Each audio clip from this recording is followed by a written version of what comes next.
എല്ലാവർക്കും പുതിയൊരു വീഡിയോയിലേക്ക് സ്വാഗതം. ഞാനിന്നിവിടെ പറയാൻ പോകുന്നത് മാനിഫെസ്റ്റേഷൻ്റെ പ്രാക്ടിക്കൽ സ്റ്റെപ്പുകളെ കുറിച്ചാണ്. എന്താണ് മാനിഫെസ്റ്റേഷൻ? നാം ആഗ്രഹിക്കുന്ന ഒരു കാര്യത്തെ നമ്മൾ യാഥാർത്ഥ്യത്തിലേക്ക് കൊണ്ടുവരുന്നൊരു പ്രോസസ്സിനെയാണ് മാനിഫെസ്റ്റേഷൻ എന്ന് പറയുന്നത്. ഈ മാനിഫെസ്റ്റേഷൻ നമ്മുടെ ലൈഫിൽ സംഭവിക്കാൻ വേണ്ടി അല്ലെങ്കിൽ നമ്മുടെ സ്വപ്നങ്ങളെ ജീവിതത്തിൽ നേടിയെടുക്കാൻ വേണ്ടി കൃത്യമായ സ്റ്റെപ്പിൽ കൂടിയാണ് നാം കടന്നു പോകുന്നതെങ്കിൽ നമുക്ക് അതിവേഗം അത് നേടിയെടുക്കാൻ കഴിയും. ഏതൊരു കാര്യവും നേടിയെടുക്കുന്നത് എങ്ങനെയാണെന്നുള്ള ഒരു ക്ലിയർ പിക്ചറാണ് ഇപ്പോൾ ഞാൻ പറയുന്നത്. നാം ഒരു കാര്യം നേടിയെടുക്കുന്നതിന് മുന്നോടിയായി ചിലപ്പോൾ ഒരുപാട് ക്രിറ്റിസിസം അല്ലെങ്കിൽ കുറ്റം പറച്ചിലുകൾ ഒക്കെ കേൾക്കേണ്ടി വന്നേക്കാം. അതൊന്നും നമ്മുടെ മനസ്സിലേക്ക് ഏറ്റെടുക്കാതിരിക്കുക. നമ്മുടെ ലക്ഷ്യം എന്താണെന്ന് മനസ്സിലാക്കിയാൽ അവിടെ നാം എത്തുമ്പോഴുള്ള ഒരു സന്തോഷം അനുഭവിക്കുമ്പോൾ ഈ അവഗണനയ്ക്കോ തള്ളിപ്പറയലിനും ഒന്നും ഇതിനു മുന്നിൽ ഒന്നുമാകില്ല. നമ്മുടെ വിഷൻ എപ്പോഴും ക്ലിയർ ആയിരിക്കണം. യൂണിവേഴ്സിൽ നാം 100% വിശ്വസിക്കുക. അപ്പോൾ മാനിഫെസ്റ്റേഷൻ്റെ ആദ്യത്തെ സ്റ്റെപ്പ് എന്ന് പറയുന്നത് നമുക്ക് ഒരു ലക്ഷ്യമുണ്ടായിരിക്കണം. ആ ലക്ഷ്യത്തെപ്പറ്റി ഒരു ക്ലിയർ പിക്ചർ ഉണ്ടായിരിക്കണം. അത് സാമ്പത്തികമാകാം, ലൈഫുമായി റിലേറ്റഡ് ആയിട്ടുള്ളതായിരിക്കാം, എന്തുമാകട്ടെ അതിന് ഒരു വ്യക്തമായ ലക്ഷ്യമുണ്ടായിരിക്കണം. ഇനി അടുത്ത സ്റ്റെപ്പ് എന്ന് പറയുന്നത് വിഷ്വലൈസേഷനാണ്. നാം ആഗ്രഹിക്കുന്ന ഒരു കാര്യത്തെപ്പറ്റി ഒരു മെൻ്റൽ മൂവി ക്രിയേറ്റ് ചെയ്യുക.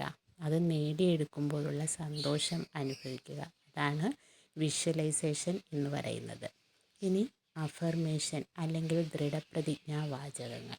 അതായത് നാം ആഗ്രഹിക്കുന്ന കാര്യത്തെപ്പറ്റി പോസിറ്റീവായിട്ടുള്ള സെൻറ്റൻസ് ക്രിയേറ്റ് ചെയ്ത് അത് റിപ്പീറ്റായിട്ട് നാം പറഞ്ഞുകൊണ്ടേ ഇരിക്കുക. ഇനി മാനിഫെസ്റ്റേഷൻ്റെ അടുത്ത സ്റ്റെപ്പ് എന്ന് പറയുന്നതാണ് ഗ്രാറ്റിറ്റ്യൂഡ്. അതായത് നന്ദി പറയുക. എല്ലാത്തിനും നന്ദി പറയുക. നന്ദിയുള്ളവന് പ്രപഞ്ചം ഒരുപാട് തരുമെന്നാണ് പറയുന്നത്. ദിവസവും ഒരു 10 കാര്യങ്ങൾക്കെങ്കിലും നന്ദി പറയുന്നത് നമ്മുടെ ഒരു ശീലമാക്കി തന്നെ മാറ്റുക. ഇനി മാനിഫെസ്റ്റേഷൻ്റെ അടുത്ത സ്റ്റെപ്പ് എന്ന് പറയുന്നതാണ് ഇൻസ്പയർഡ് ആക്ഷൻ. അതായത് നമ്മുടെ ഡ്രീം സ്വന്തമാക്കാൻ വേണ്ടി നാം കൃത്യമായ ഒരു പ്ലാൻ എടുക്കുക അല്ലെങ്കിൽ ഡിസിഷൻ ക്രിയേറ്റ് ചെയ്യുക. നമ്മുടെ എയിം എന്താണോ അതിന് വേണ്ടിയിട്ടുള്ള കൃത്യമായ ആക്ഷൻ നാം എടുത്തിരിക്കണം.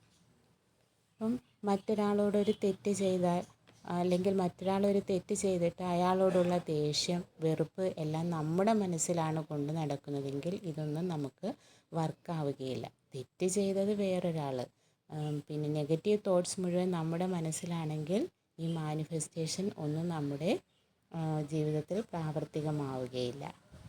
ഇനി മാനിഫെസ്റ്റേഷൻ്റെ അവസാന സ്റ്റെപ്പ് എന്ന് പറയുന്നതാണ് ലെറ്റ് ഇറ്റ് ഗോ. അതായത് നമുക്ക് ആവശ്യമുള്ള കാര്യം നാം യൂണിവേഴ്സിനോട് അറിയിച്ചു കഴിഞ്ഞു.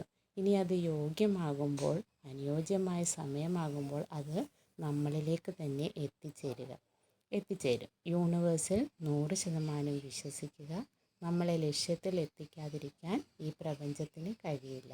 അപ്പോൾ ചാനൽ ഇഷ്ടമായെങ്കിൽ എല്ലാവരും ലൈക്ക് ചെയ്യുക, ഷെയർ ചെയ്യുക, സബ്സ്ക്രൈബ് ചെയ്യുക. എല്ലാവർക്കും നന്ദി.